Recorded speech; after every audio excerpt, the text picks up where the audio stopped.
Friends, आज हम लोग वैदिक काल को पढ़ेंगे। तो वेद का शाब्दिक अर्थ क्या है? ज्ञान। सर्वाधिक प्राचीन वेद कौन सा है? ऋग्वेद। आर्य शब्द किसको इंगित करता है? तो श्रेष्ठ वंश को। ऋग्वेद में कुल कितने मंडल और सूक्त हैं? तो 10 मंडल और 1028 सूक्त हैं।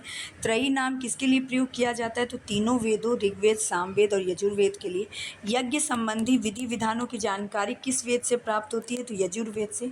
4 वेदों में से किस एक में से जादू टोने और वशीकरण का वर्णन है? तो अथर्ववेद में। उपनिषद किस परंपरा पर है? तो भारतीय दर्शन परंपरा पर। ऋग्वेद का कौन सा मंडल सोम देवता के लिए है? तो 9वां मंडल। अध्यात्म ज्ञान से संबंधित नचिकेता और तथा यम का संवाद किस उपनिषद से मिलता है? तो कठोपनिषद से। उपनिषद काल के राजा अश्वपति किस स्थान के शासक थे? तो केकय के। मोक्ष प्राप्ति के साधन की चर्चा किस वैदिक साहित्य से मिलती है? तो उपनिषद से। वैदिक नदी अस्किनी की पहचान किस नदी के रूप में है? तो चिनाब। आरंभिक वैदिक साहित्य में सर्वाधिक बार वर्णित नदी कौन सी है? तो सिंधु नदी है। कौन सा वेद ऋग्वेद पर आधारित संगीतमय ऋचाओं का संकलन है? सामवेद। वर्ण व्यवस्था का सर्वप्रथम विवरण कहाँ से मिलता है? तो ऋग्वेद के 10वें मंडल से।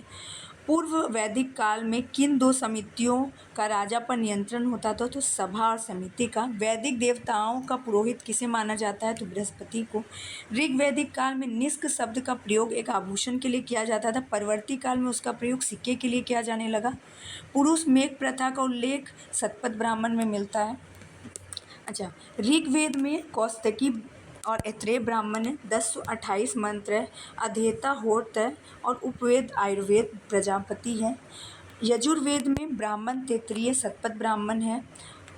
अध्येता अर्धवयु है और उपवेद धनुर्वेद विश्वामित्र है।